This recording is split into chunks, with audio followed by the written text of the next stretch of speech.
have the holiness of God, kneel down. Haguruka upfukame. Uti Stand ntabara ndi umunyabyaha. and say, cry out. Ivyo narabikoze mshuma. I did that. Nagenda pfukama. I knelt Kandi nari down. umuntu atasanzwe ibi byisi. I was important in the world. Ndacho bimaze. It's useless. Duzovuga ngo wari dirigiteri, You can't ngo wari say you were engineer, director, you were ngo wari engineer. architect, You were aha an twarubatse ibintu ngaha mu architect. Rwanda. Byose ariko reka ndababwira. I built things Utari here. muri Yesu ni zero. But if you, Aha turi muri repetition generale reka we are just ndababwira. rehearsing. Aha turi muri repetition We are generale. just Buca rehearsing. twambuka. We are almost Tuji passing watch. by. We are going. Retikine botanta. Buca tuji watch. We are going home soon. Mushumba buca tuji watch. We are going home soon. Buca tuji watch. Engineer. He shook my hand and he said, engineer, I didn't call you to build houses. I called you to build hearts. 6 Mars 90. Navyanditse muri kare yanje. The ones that came after 10 days where the Holy Spirit iryo niryo tuba tuvuga rya Bibiliya is the one I'm talking turi about. ngingo We have ziuzuzanya 40 parts that complement each other.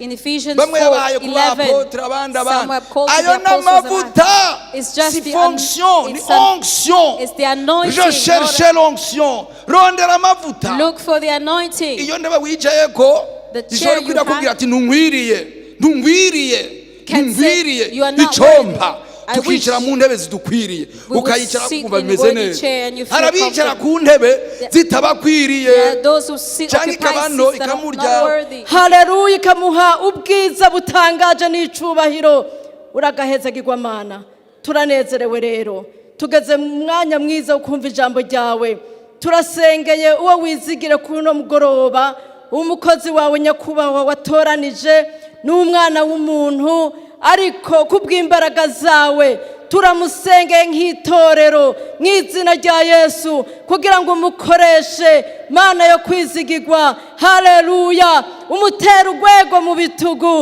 umuhagarike turi hano turashagaje kugira ngo twumve icyo tubwira muri no minsi y'imperuka haleluya muri kino gihe cy'umugoroba igihe kigoye haleluya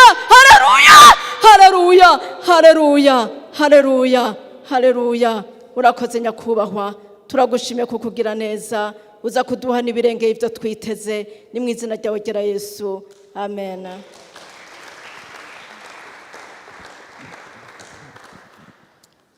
Kandu kwikunda wa mwana wayo Jeni kwikunda nakwiriye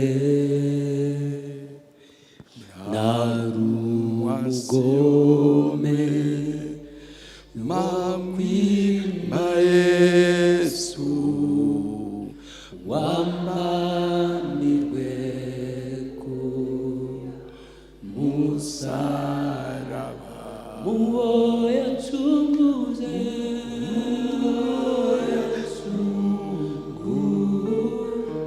zayo maraso ziyuko nanjye ndimo zanyandirima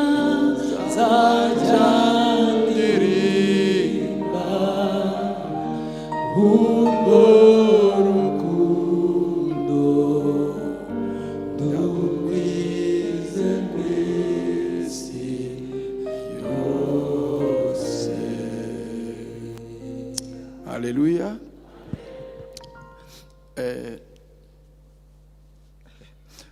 Ahantu ntibiba byoroshe guhagarara ahantu. It's not easy to be here in front of you. Burya guhagarara imbere y'Imana si ibintu byoroshe. It's not easy to stand in the presence of God. Abayisirayeli bagiye ku musozi When the Israelites went up to the mountain, hari amabwirizo baca baronga. they had rules to follow. Babarira Mose batuzi n'amakuru. They told Moses and said, wewe nugenda Imana ikubarire go and hear from God hanyuma uraza utubwire ivyo yakubwiye turabikurikiza. and come back and tell us what he said, we will follow.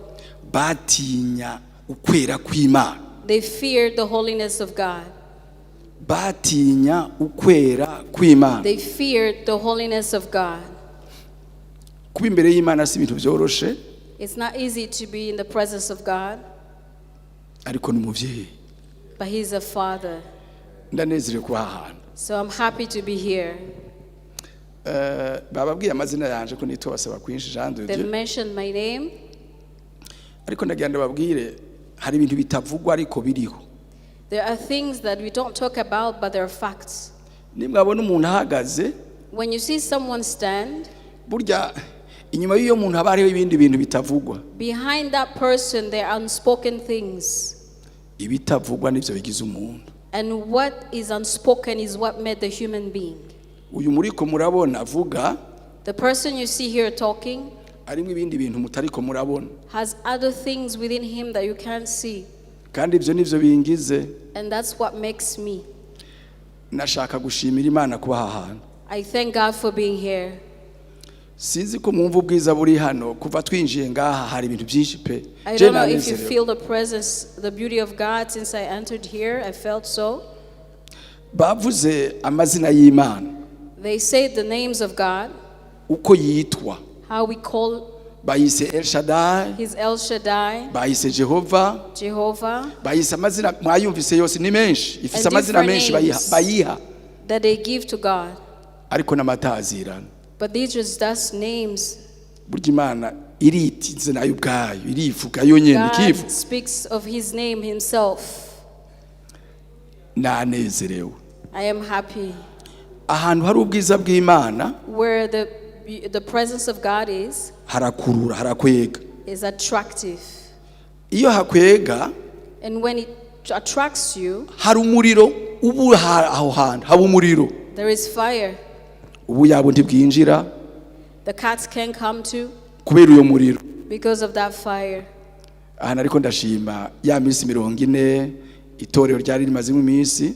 And I was just being grateful for the 40 days of prayer and fast you just finished. Nariko ndashimira uburongozi bw'aha hantu I was thanking the leadership of this church kuko vy'ukuri mumenye ko muri inkingi y'igihugu.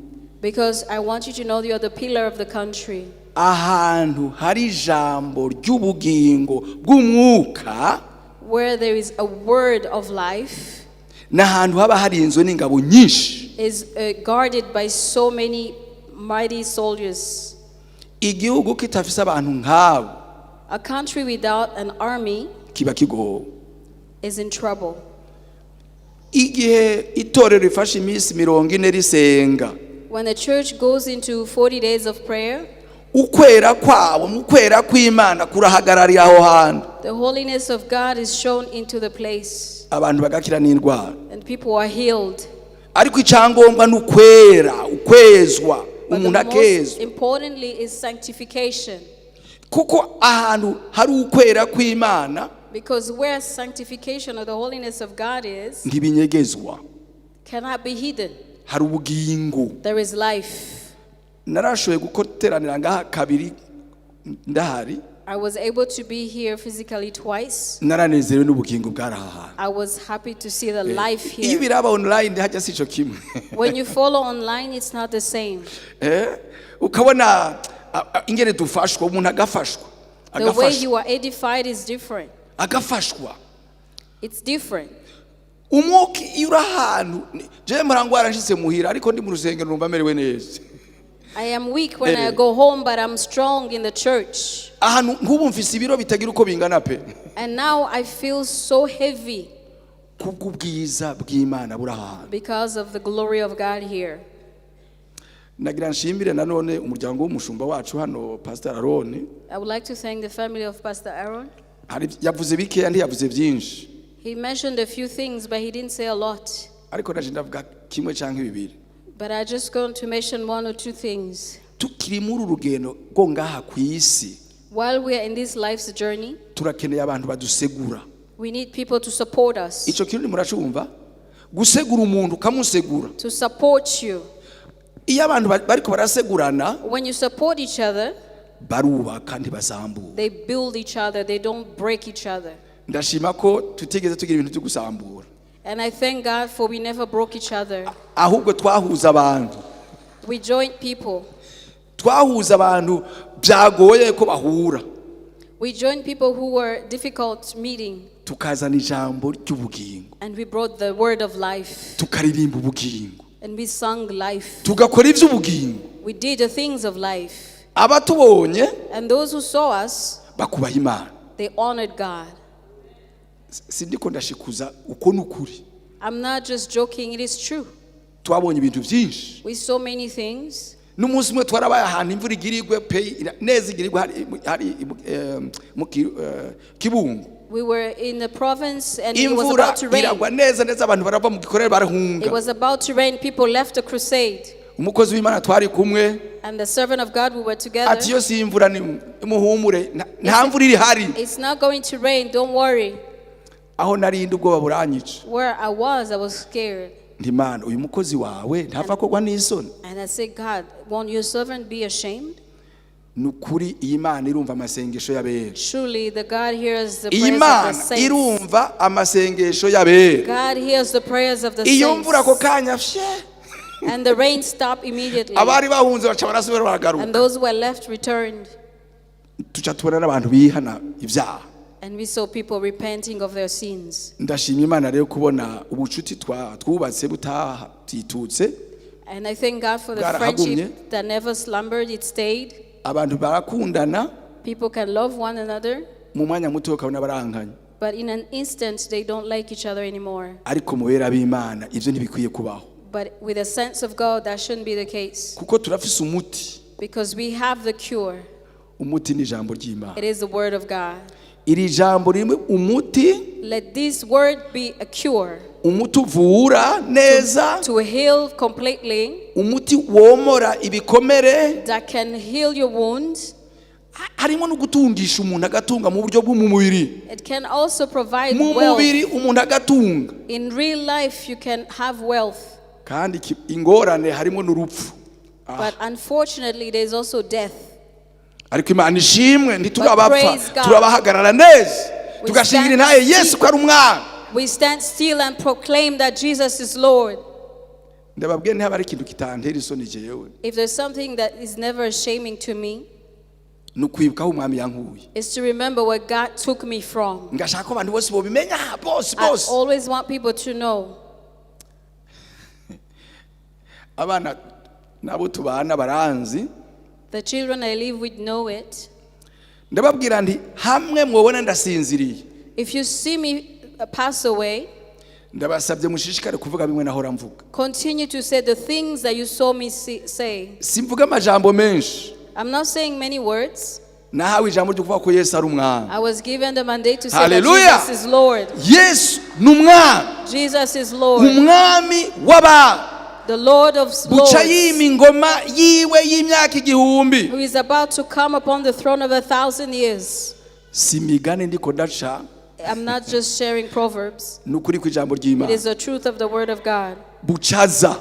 He is returning soon. Ari ku mpinga y'umusozi. He is right on the mountain at the top. Ariko akora iki? And what is he doing? Ariko arahagama umugeni. He is giving Kaita. the Umugeni ari bride, mwitore. the bride in the church. Atari mwibarabara hariya mwisoko Not on the street or the mwibarabara market. muri boîte de nuit Not in the nightclubs. wapi ari mwitorero. In the church. Muntu uri mwitorero hano. If you're in the church here, Iyo ndebu yicare ko ni rwawe. sit in that chair, it's yours. Ukayisiga. If you leave it, Reka ndababwira. let me tell you, Imana ndihomba. God does not lose. Wewe ni uhomba. You lose. Jewe ndahomba. I lose. Kuko ntaye ikibanza Imana yampaye nkifuza ibindi bibanza. Because when I leave the seat that God has given me to wish for others, Ngati ikibanza nari nicayemwo. leave the seat that I was sitting on, Uwundi arahicara. somebody else is going to come and sit in it. Mwari muzi ko abantu barize bati nta mugisha na mukeyo gisigaranye womba. Don't you know there are people who cry, don't you even have a little blessing for me? Muribuka umuntu yitwa Esau. Do you remember somebody called Esau? Yaranjanjwe kwanjanjwe yarakerenseje icyubahiro yari yarahawe aragikerensa agifata ibisanzwe He agifitinisha. played with the glory God had given him.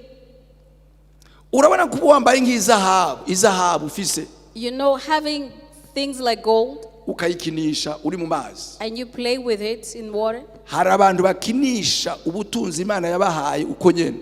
There are people who play with the wealth that God has given them just like that. mwasubira guhuruka mwese uti mbe yaza yawe iri hehe And you ask them, what happened to your gold? ati yaguye mu mazi And you say it fell into the water. ndashobora kuja kuyitora nibikunda They can't go and pick it. iyi ni migani yambwe munibeze ku mwuka mwumva ivyo ari byo These are proverbs in the spirit. I hope that the Holy Spirit can explain. ntusese ico ufise Don't spoil, don't pour what you have. ntihagire umuntu akwambura amavuta ufise Don't let anyone take away the anointing, uko yokwitwa kose regardless of their name. wumire ku mavuta yawe afise agaciro ntagugwa muri butiki Hang on to your anointing. It's not something you buy at the store.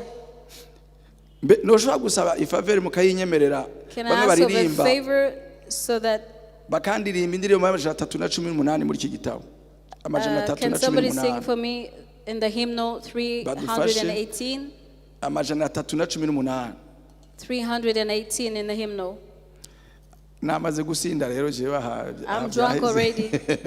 ariko sindi umurongo ndawufise But I won't go ubucuti straight. bw'umwana w'umuntu n'Imana nivyo vyanzanye kuvuga aha hantu I came here to talk ubucuti about dufitaniye n'Imana the friendship we have with God, bw'umwana w'umuntu n'Imana the unity of the Son of God and God, bw'umwana w'umuntu n'Imana the unity of the Son of God and God. atabumwe buhari Without the unity, nta bugingo buhari there is no life.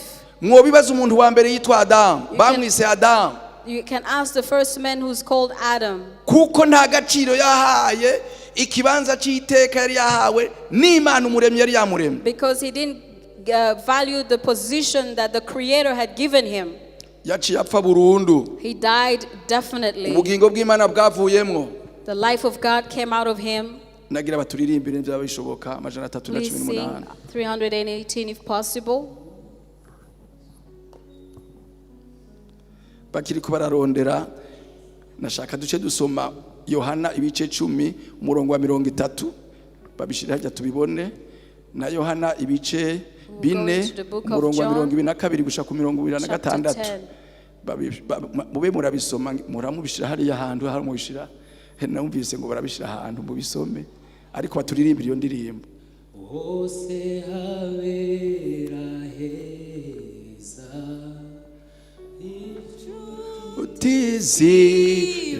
utizibana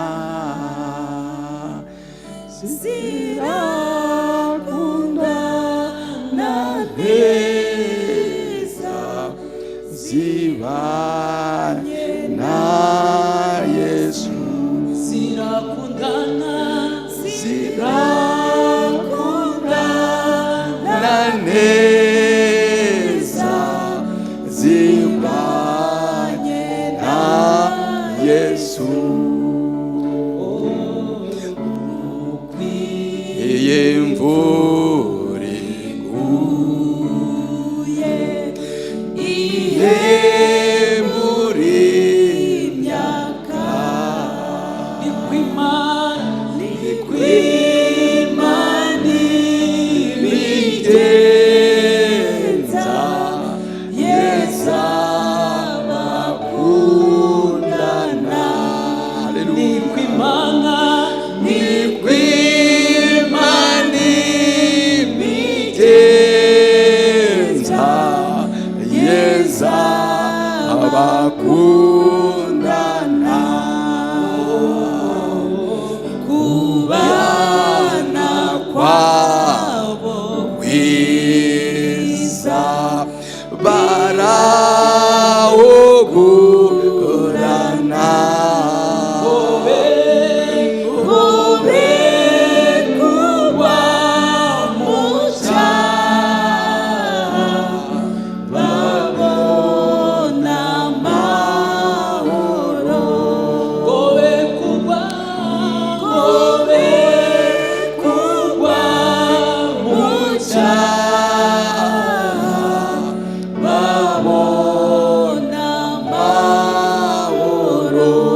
haleluya. Amen. Umwungere abe umwe, The shepherd isho be ribe rimwe. and one cattle.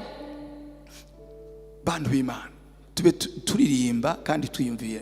Umushumba People of yatubwiye God, amajambo let's sing and karati meditate on the words as mu the ndirimbo pastor said. zaririmbwe harimo n'ubutumwa bwiza. Among the many songs, there was a message Ngo behind. nidusenge Let us pray tugira amashimwe yo gushima ibyabaye umwaka and wose, give thanks for all that happened during the ingene year, twarinzwe. how we were protected.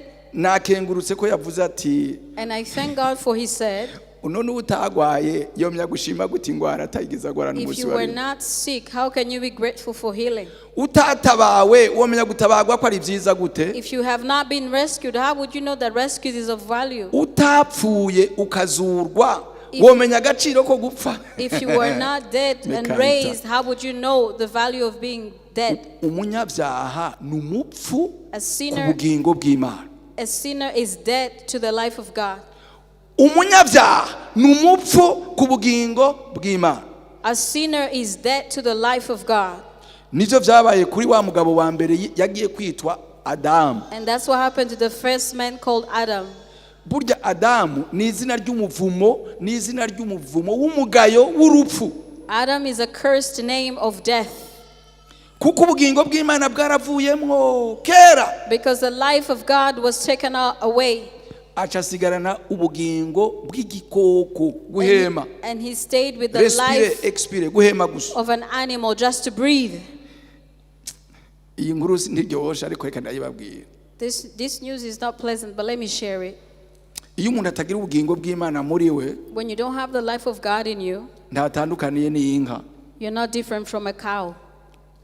Ahubwo inka iramurusha agaciro kuko niyo ipfuye barayibaga bakayirya inyama. Because a cow is even more valuable because when it dies, they eat the meat. Ariko umuntu naco But a person, there's nothing you can do. aca asubira iyo yaje ava You go back to where you came from, kuzimu to the grave, mu mukungugu. the dust. Mana dufashe. So help us, Lord. Navuze ko twosoma ubutumwa bwiza bwanditswe na Yohana ibice 10 rya murongo wa 30. John 10:30. Ico nifuza bene data nshuti z'umusaraba bakunda. And what I desire, brothers, Nifuza ko uyu mugoroba twova ngaha is to leave this place tonight tuzi Imana dusenga yariyo. knowing who we serve. Uzi Imana usenga udakekeranya udashidikanya, iyo Mana usenga yitwa ngwiki, yiyita ngwiki, ikujana he imezite. Knowing what kind of God you serve and how you serve and where He's taking you. Ingorane dufise And the problem we muri have yisi turiko this today, turavanga ibintu. we confuse things. Imana ntituyagacira ikwiriye, turayimenyera tukabona n'ibisanzwe. Imana yaraguhezagiye ukaba ufite n'utwo dufaranga ugacubona ko udufaranga turusha Imana. And we don't give God the value that He deserves. Imana If you are blessed itubabarire. financially, you think the money is worth it. May God forgive us. Imana itubabarire. May God forgive us. Amafaranga ntacashobora kukongerako na gitoyi akagwara kaje. Au revoir. Money cannot do nothing when you are sick. It takes life away. Cyo kimwe n'ubukene. Just like when you're poor. Ari ubukene ari ubutunzi ivyo byose ntibitubuze ubucuti dufitaniye n'Imana. Whether you're poor or rich, let not affect the friendship you have with God. Nico gituma nifuza ngo uyu mugoroba That's why I want us this evening umuntu atazi ati Imana nizeye ninzima niyukuri sinshidikana. go home knowing that the Lord that I believe is alive and is the truth. Uyu murongo wa 30 nakajambo kagufi cyane. It's a short sentence, John 10:30. Havuga ngo It says, jewe na data turi umwe. I and my Father are one. Jewe na data turi umwe. I and my Father are one. Icomba bakundwa muri ko muranyumva. I wish you who's hearing this, Aho uruka ashaka kuvuga uti jewe aho niyicaye ukumumbona. where I am seated, Jewe ndamwami wacu Yesu Kristo turi umwe. me and the Lord Jesus Christ are one. Kuko uyu n'umwana w'Imana. He is the Avuga Son ngo of God, jewe na data turi umwe. who says, I and my Father are one. ariko noneho But again, Yesu yavuga ngo ndi umwana w'umuntu. Jesus said, I am a son of man.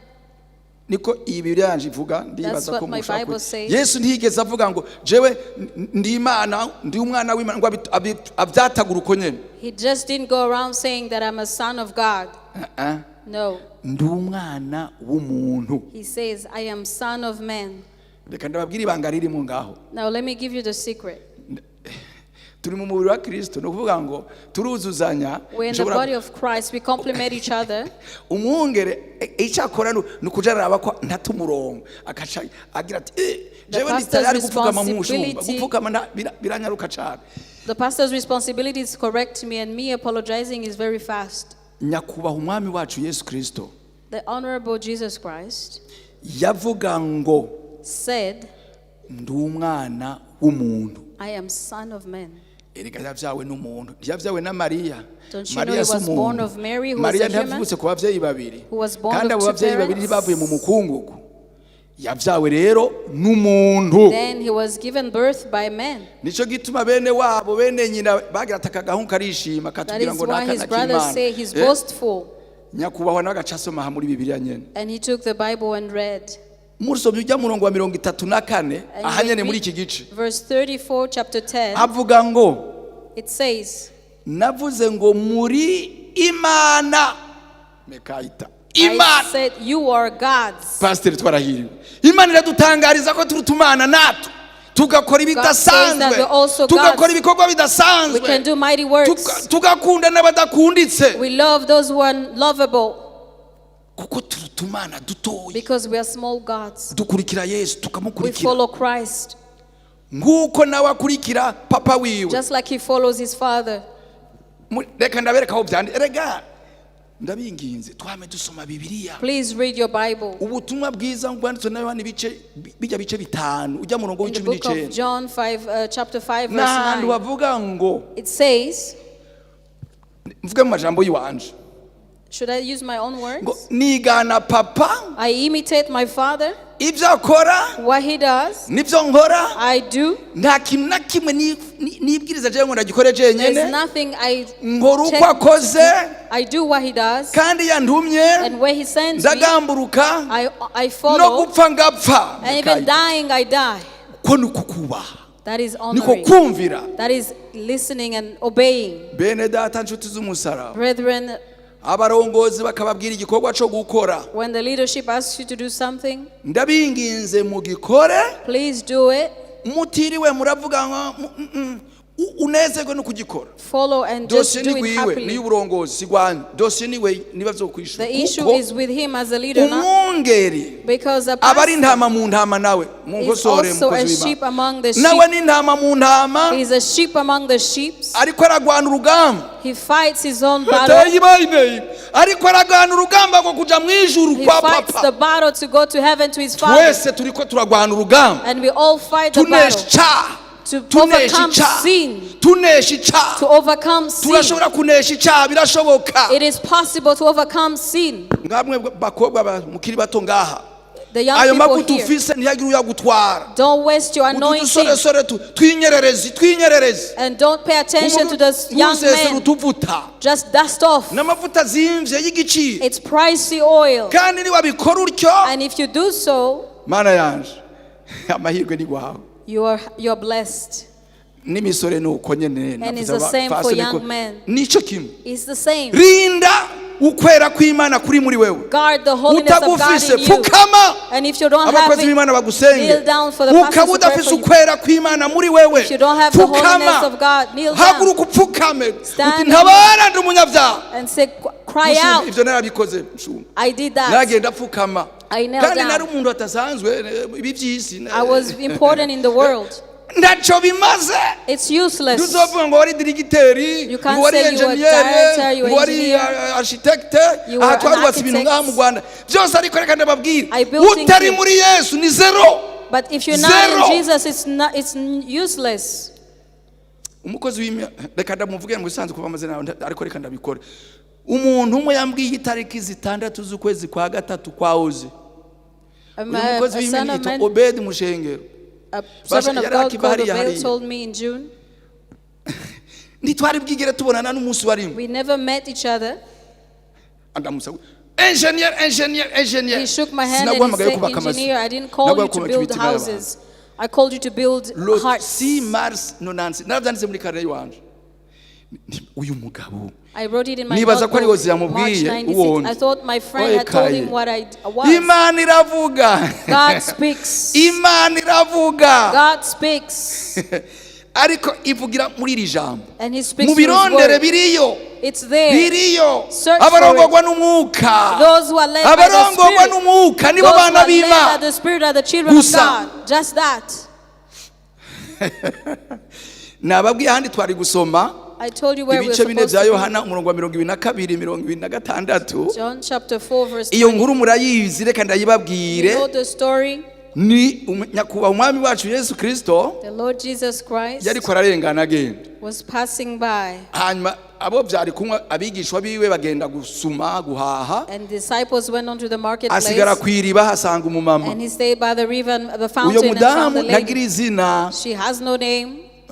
Ntagira izina. She has no Ariko ngo name. ni umusamariyakazi. But she's the Samaritan Uyo woman. musamariyakazi yamusabye amazi yo kunywa. And she asked him, he asked her drinking water. Amuravye ati wewe uri umuyuda jewe And ndi she said, you are a umusamariyakazi. Jew and I'm a Samaritan. Iyo umuntu utamusavye ibintu biri mu nyungu ziwe, When you ask somebody that ahindura things that are imvugo. not of value, they change Ahindura imvugo. they change the language. Mugabo nyakubahwa umwami wacu nawe rero But our Lord Jesus Christ, aratuzi. He knows us. Aratuzi. He knows us. Yakurondeye. When He calls you, Arakugobotora hariyo He wanyegera finds you in the hidden place akagushira habona. and puts you in Haleluya. the visible. Agushira habona bose bakakubona. Everybody Ata sees muntu you. numwe yarakuzi bakakumenya. And nobody Kuko knew you, they yakugobotoye Because He found akagushira you. kw'ikimenyetso c'umwuka He wera. has sealed with the seal of the Holy Uwiteka Spirit. zabe. The Lord knows Uwiteka his zabe own. ntidusoma ni Timoteyo 19 ariko ni si aha turi muri repetition generale reka We are just ndababwira. rehearsing. Aha turi muri repetition We are generale. just Buca rehearsing. twambuka. We are almost Tuji passing watch. by. We are going. Retikine butanta. Buca tuji watch. We are going home soon. Mushumba buca tuji watch. We are going home soon. Buca tuji watch. We are going home soon. Reka ndababwire turondera amababa yo kuguruka. Amababa muradisha Let's rico. look for wings Amababa to turondera fly. amababa. Let's look Amababa for wings. iyo mbonye abantu baguruka ndabiruka inyuma. When I see people flying, I chase Umushumba them. wanyu ahora aguruka nkaneze. And your pastor flies and I'm happy. Ngeneye abantu baguruka. I want people who are Aho zealous. naringana abashumba bakozi b'Imana baguruka ndaryoherwa And when I ndanezerwa. see the servants of God zealous, it pleases my heart. Bene data nshuti z'umusaraba ukaba Brothers, udafise ibaba ryo If you kuguruka don't have uyu mugoroba usaba zeal, abashumba bagusenge tonight ask urondera for the pastors to amababa pray. Ask for the abanyamababa wings. ntibazasanga umwami wacu hariya Those who find ku that mpinga Jesus y'umusozi rebo ku mpinga y'umusozi at the top of the mountain. ku mpinga y'umusozi At the top of the ntibazamusanga mountain is where they will find ariko him. avuga ngo humura He mukozi will say, kora hakiri kare kora work when it's still possible. uko niko Yesu yari yahawe mission That's the Jesus. That's ibice the bine mission of Yohana Jesus. ibice 9 umurongo wa 4 In ngo John ngwiye chapter gukora ibyo papa yantumye I hakiri must kare do the work uhava of my Father bwira because the night uhava is bwira coming. ntibikunde gusubira The gukora night is coming and I won't be able to work. ntaco byaba bimaze It will be useless. kuba wararonse ibintu byo mu isi To have had the je things ndafise of this abagenzi world. bafise ibintu byo mu isi I naje have ndabifise friends nimwashaka who are worthy ntaco and I also bimaze have. It's useless. ariko ndapfukama nkabwira nti mwami But I kneel down and say, ndabarumfashe Father, help ndagomba me. gusa nawe I want to look ndagomba like kumera you. nkawe I want to look ndashaka like ufata you. ukuboko Hold my hand. ujane mu ijuru Take aho me to ubyagiye heaven. ku ntebe y'ubwami Where you sit on the throne. Rayitayi, aho ubyagiye ku ntebe y'ubwami Where you sit on the throne. si umuntu wese azojayo It's not everybody who will go there. si umuntu wese It's not azojayo everyone who will go mumbabarire there. Forgive me to say so. abera The saints. abera The saints. abera bonyene The gusa saints only. badafise imitima ibiri indani Who are not critique double-minded. amakritike Who have no critiques. bakabwira bati dukore iki gikorwa They say we do one thing hagaca haza imigwi 3 n'itanu and there are 3 or 4 things. bamwe 5 bati turi things. pour abandi turi contre Some say abandi I am for, abandi others are against. bantu b'Imana turi ingingo zuzuzanya We Sije are, ndabivuga ni Bibiliya. body parts that complement each other. turi ingingo zuzuzanya We are body parts that complement turi one another. umubiri umwe, We are one body, umubiri wa Kristo. the body of Christ. Iryo ni ryo shengero ry'Imana. That is the church of God. Sindi ko mvuga idini. I'm not talking about Wapi. religion. No. Ukiri mu idini ni ngorane. If you're still thinking of religion, it's a Twebwe problem. tuvuga ijambo ry'Imana ry'ubugingo We bw'Imana. speak the word of Gutuma uva mu life, vyaha to live the life of ukaba sin, umukristo akijijwe and you become a born-again yatanguye Christian urugendo who has started the aja mu journey ijuru. to heaven. Ikibazo wokubaza So the ko question, winjiye ngaha muri iri torero aha hantu since you are kuri here uyu in musozi this Imana church, yahisemo muri iyi misozi yacu on imisagara this mountain that God has ikahashira chosen uburuhukiro bwayo, and has put a place wicaye of rest, uruhutse cyangwa urananiwe, do you find cyangwa rest urananiwe, or you're tired? cyangwa urananiwe, Do you find cyangwa rest or ubugingo are you muri wowe tired? buracadudubiza robotic buracadudubiza or the life in you is still ubugingo bubbling. bw'Imana muri wewe life of buracadudubiza Christ in you. cyangwa ntibukidudubiza. Is it still on fire or not? Ngaho nta wishurira uwundi, nta Here, wishurira uwundi, no one is better ni than wewe another. wenyine. No one Ariko knows, just you. ukwizera, But the faith si amagambo, is not just word. bishobora kuba inyuguti. It could be just words, Iki gitabo letters. bishobora kuba inyuguti This book can just be letters ziryohera amaso, ziryohera unto your amatwi, eyes, to your ziryohera ears, umutima, to your heart, ariko atabugingo burimwo. but there's no life in it. Ndifuza ko twaba abanyabugingo, I want us to have life. abanyabugingo. I want us Niko to have Imana life. igomba muri ibi bihe biruhishe, Because that's isi what iriko God iracurika wants. ibintu ibicurura icurika isubira. The world is confusing things up Urutonde and down. rwaravuyeho, There nta is no rutonde order. rukiriho, There is no order. ntarwo. There is no order. Abantu ntibacihana, People don't ngo repent. bagashaka reveil. Reveil People want ntiyabatabaye revival. kwihana. Amafaranga yarishe reveil. Ubutunzi, Money has taken away the revival. ubutunzi. Wealth. Kuvuga abantu ni bibi, ariko ndakunda abashumba bamwe avuga ati Some ndazi pastors uwampamagaye, say, I know who has called me. ndazi uwampamagaye, I know who has jewe called me. ndazi uwampamagaye. I know who has called me. Umukuru w'igihugu hari iwacu The president where I come from yarumvise ngo nabatijwe, heard that I was baptized. hanyuma turahura, arambara ati And we met. hari ikintu yari yantumye, He had sent me ndamubwira to do something. sinzi ko ngo bambwiye ko babatijwe. And they say, oh, they Acha told me you were aratwenga. baptized. He laughed at me. Aca nsaba ngo nzenje kumuha ngo ndaza kumubwira nanje ubwo butumwa. And he asked me to go tell him about the good news. Nja ndamubwira nti excellence, nti And I told him, Your Excellency, unyemereje noza pe. I can really come. Champa telefone direct yiwe. And he gave me his Cyangwa direct hajya kuri line libraries, hajya ku ntahangwa. And I Ndagura Bibiliya to a place. y'Igifaransa. I bought in the Bayihekera library. neza. I bought a French Bible Nja ndayimushira. and I took it to him. Bigufi yaciye Short. anyakira abari bari hanze anjana mu yindi salon. He took me to a private room Hanyuma arambaza. and he asked me, Icompa nawe bakubajije ibibazo ko inyishu. I wish you had the answers to the Kuko niba question he uri asked me. Pentecote apana w'idini wa Bibiliya. But if Wa you wundi become hari the Yerusalemu Pentecostal, ya misi 10. the ones that came after 10 days where the Holy Ishengero Spirit rikavuka. Iryo niryo tuba tuvuga rya ascended Bibiliya. is the one I'm talking Turi about. ingingo We have ziwuzuzanya. 40 parts that Mu complement each Efeso other. 4:11. In Ephesians Bamwe yabaye ku 4:11, bapotre abandi some abandi. were called to Ayo be apostles and n'amavuta. others. It's just Si the fonction, ni it's an- onction. it's the anointing, Je cherche l'onction. Rondera amavuta. Look for the anointing. Iyo ndaba wicayeko The chair ishobora you kwirakubwira have ati ntungwiriye can say, you are not icompa worthy. I tukicara wish mu ntebe zidukwiriye we would ukayicara sit kumva in bimeze worthy neza. chair and you feel Hari abicara comfortable. ku ntebe zitabakwiriye There are those who cyangwa occupy ikabano seats that are not ikamurya worthy. ikamurya. And the Muribuka chair makes him. Dawidi. Do you remember David? Dawidi bamuhaye ibigwanisho They gave him ngo ajye arm kurwana na Goliyati, to go fight Goliath. byaramunaniye. He failed. Yaciye ati ndeka mbe libre. Ibyo bintu He by'iwawe said, jewe se "Don't ayo give me matekinike such yawe ammunitions. sinamenyereye. I want Je to be ndafise free. ibyo namenyereye. I'm used to some things. Ijambo ry'ubugingo The bw'Imana word of life ni ingoti ikomeye. is a mighty Umwuka ni ingoti word. ikomeye. Umwuka wera The Holy Spirit ni ingota ikomeye is a mighty word isenya that can irimbura cut, can ibigoye choke. bikavaho. The hard things are taken away. Umukozi w'Imana akogorora pe ahatari ikiraro kishaka kikaboneka. And where there's no bridge, there's Ndanezera a ko ahantu bridge. uzi yahatari ikiraro ikagishiraho. And he puts a bridge where there's no bridge. Bikeneye ko yugara ikugara. And when it's time to close, he Bikeneye ko closes. yugurura ikugurura. He opens when he needs Ndashima to. Imana kuba ndi hano. I thank God for Ndashima being Imana here. kuba nshingiye intahe Yesu. Because Ko I can ndavuga umwami prophesy. hano. Navuye muhira ndamubwira mwami Yesu. Ngiye kuvuga kuri umwami. none ndabibabariye mubitahane nawe mutahe muvuga ko umwami Yesu Kristo aracahamagara uko yararejo n'ubu ni kwa kiri. He's still the same today.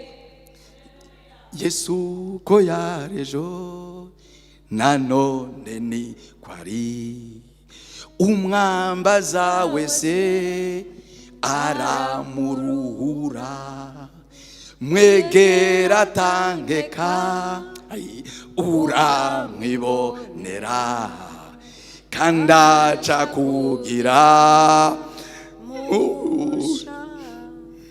Pastor ngubandaje rateka ita.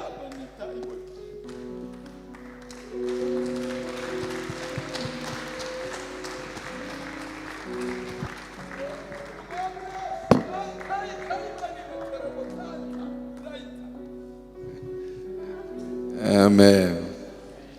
Amen. Hallelujah. Hallelujah. Yo. Bwana asifiwe.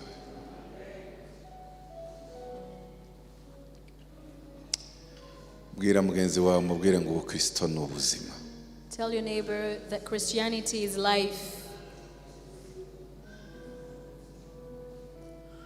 Ongera mubwire cyane Ubukristo Tell ni your iki neighbor Christianity is ubuzima. life.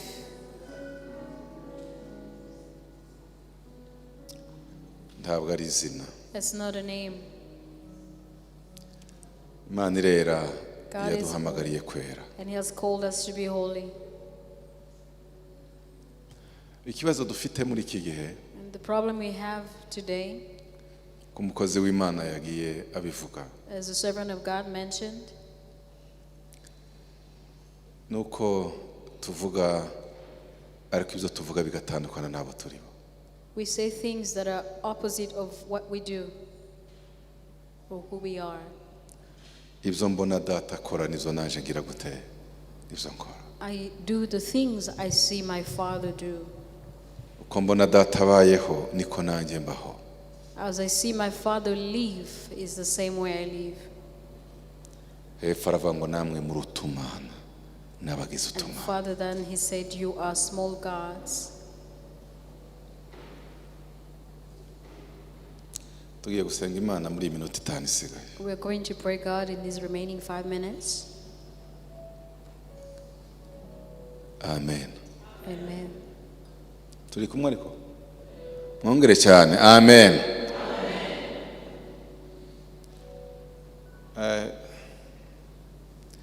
Hari igihe umuntu azavuga akabyutsa ibintu byinshi biri mu muntu. Sometimes one can speak and remind them of many things in them.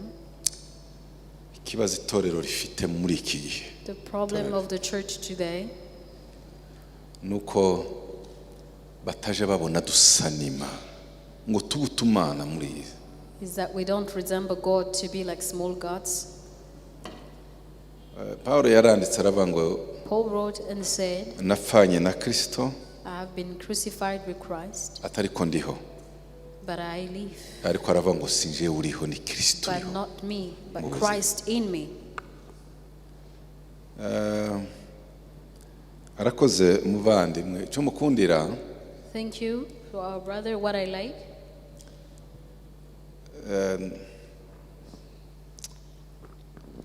Imyaka nje tugiranye nawe tubanye, the years we have spent together,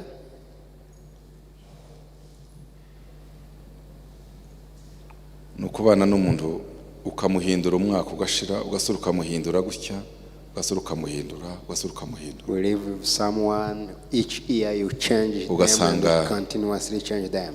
uko avuga n'ibyo yizeye abihagazeho. And they stand firm on what they believe. Muzamubaba Should respect abantu people, bahagaze kuri wo twamenye Yesu twamenye. the people who Ibihe lean on Christ. byahinduka byamera gute Yesu tuzi twamenye. Navuga buke navuga cyane natuza ariko Yesu namenye Whether things change or remain the same, niyo but niyo Jesus wazana said no. imbugita Even cyangwa when you se bring a icyuma knife, ntiwamunkuraho. you cannot take him out of me.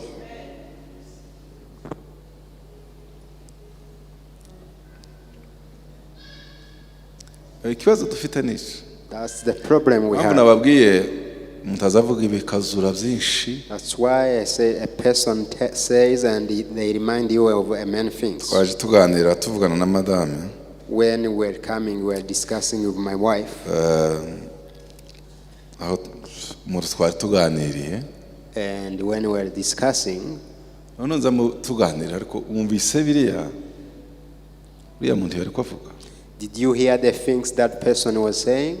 None se uko nari nzi uriya muntu bishoboka gute ko namwumva? How comes that I am hearing things which are different from the way I hear Ijambo that person? rikomeye aravuga ngo buriya ushobora kuba mu mirerere y'abantu You said powerfully that in the way people are brought up, amavuta barerewemo the anointment they grew up in agira impact iri negative may have Ubuzima a bwawe. negative impact upon their lives. Nigute ushobora kuba umukristo ugakura How can you be a Christian ukagera and igihe grow? ukigira igicizere ugahabwa ubuyobozi aha You are entrusted with ugifite responsibilities. imbuto za kamere musarire imbuto ya kamere With yo kurakara the biza fruit bishika of nature. yo gusano ariko imbuto ya Sometimes you kamere may, but the fruit of y'umukozi nature w'Imana of a servant of God ucinjira mu rusengero who still agatereta goes to the house of umukristo God and drag a Christian.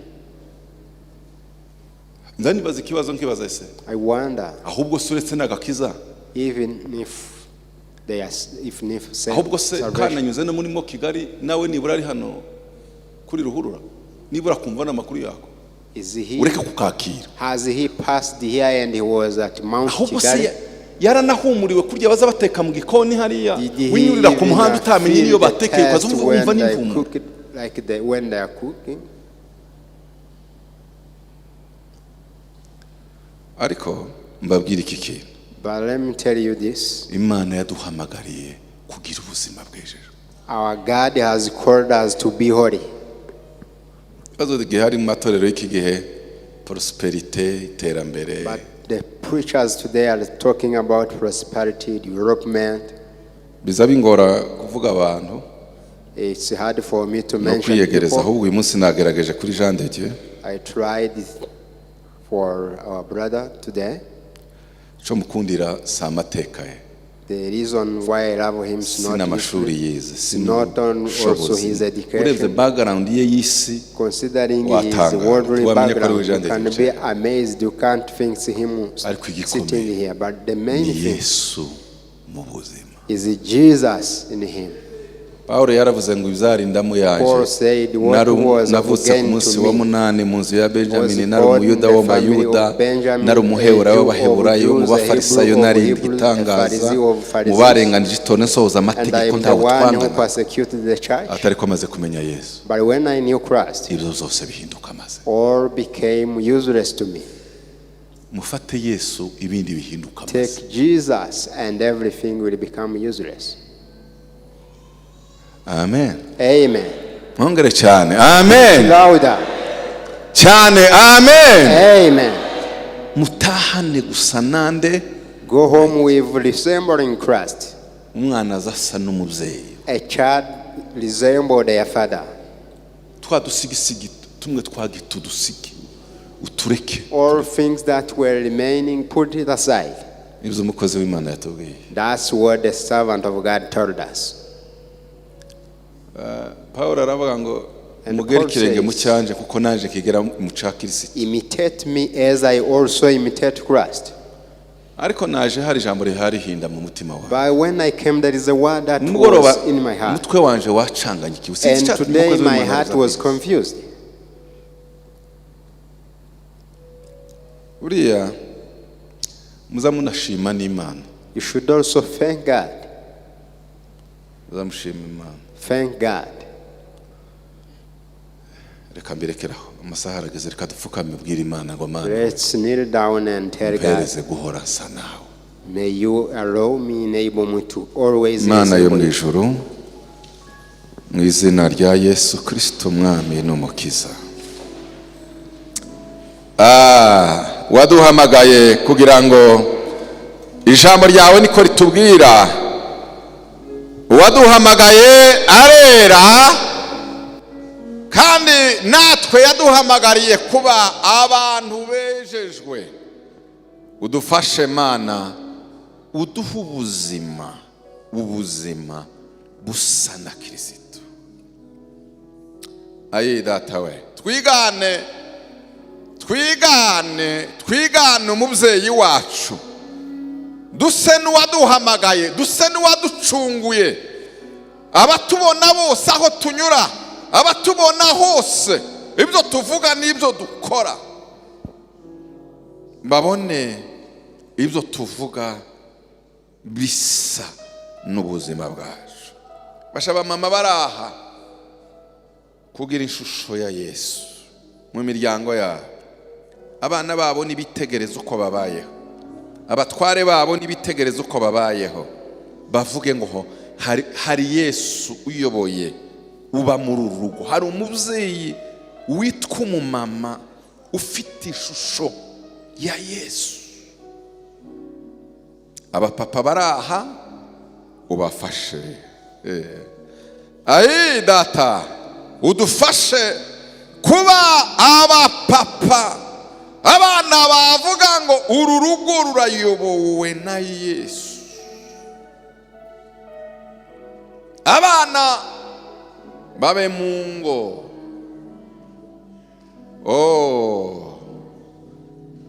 la bashakaya Aria la boshe Maria la koe Wiria fonime Hawaya kaya la bori.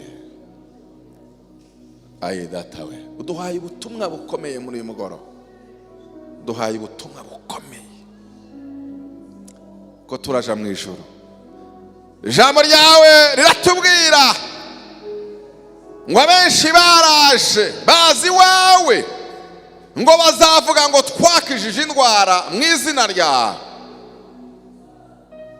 Twakoze ibitangaza mu izina ryawe. Ayi, twabwirije ubutumwa, twazamutse imisozi tumanuka indi. Ariko Bibiliya iratubwira ngo uzababwira ngo nimumve imbere mwankozi z'ibibi mwe, sinigeze mbamenya. Kandi bari bafite impano zikomeye, bakiza indwara, birukana abadayimoni. Ariko ngo uzababwira ngo nimumve imbere mwankozi z'ibibi. Icyo bisobanura ni iki? Sinigeze mbamenya. Nuko tushimishwa n'ibitangaza byatuvamo, ariko bidafite ishusho y'ubumana, bitava mu buzima bwuzuye ubumana, busa n'ubumana. Udufashe kugira ngo tubanze dutunge wewe, duse na tubone gukora, dutange ibiturimo, dutange ubuzima buturimo. Itorero ryose muri rusange, abadukurikiye online n'abadukurikiye hano n'abandi bazakurikira, reka bakiri ubutumwa ko waduhamagariye gusa na twera imbuto, tugira ubuzima. Abantu nibatubona mu miryango, mu kazi, aho dukora, aho tunyura, abo duturanye n'abo tuvugana, babona Imana muri twebwe. Ijambo ryawe riratubwira ngo abantu nibabona Imana muri twe bazahinduka, bazizera. Kimwe mu cyatumye Sawuli wa Musa akorwaho n'uburyo yarebye Stefano yasaga, aravuga ngo koko aha hantu hari ibanga rikomeye. Shimwe kuko abo twakuranye n'abo twagenanye nibazaza batwitegereza, baza bavuga ngo kabisa hari Imana. Urakoze, wakoze ku Mwuka Wera ari busobanurire kurusha, kandi asobanurira buri wese kugenda yibaza ngo ese ndasa nande, ibyo mvuga birasa nuko nkora. Icyo ni ikibazo dutahanye twese cyo kwisuzuma no guhinduka. Mwuka Wera dushoboze, kuko ntitubaho ntitunesha ku bwacu, tunesha ku bwa mwuka wera, kuko ntidushoboye turashobozwa. Twarakwizeye, uru rugendo twatangiye, mwuka rudushigikiremo, tugende dusa n'Imana uko bukeye n'uko bwije. Urakoze data, urakoze. Icubahiro nishimwe, kuratwa no guhimbazwa bikomeze ku byawe. Dusenze dushima kubyumvise ubikoze, ni mu izina rya Yesu Kristo umwami wacu. Amen. Amen. Amen. Murakoze cyane Thank you so much kuba mwaje. to have come. Ndagira ngo muhaguruke umpoberere mugenzi wawe, May you stand up and greet the umubwire ngo person next to you use na so wakubyaye ari we and Mana. ask them to resemble their Abantu fathers. bakubone mu Imana, And may people see mu byo God uvuga, in mu you, byo ukora, in mu what you mibereho say yawe and do. yose. Imana ibagirire neza, muragahorana God Imana, be kind to you. muragahora You musa continue to have n'Imana. God and resemble Murakoze God. cyane, Imana Thank ibagirire you so neza. much. Amen.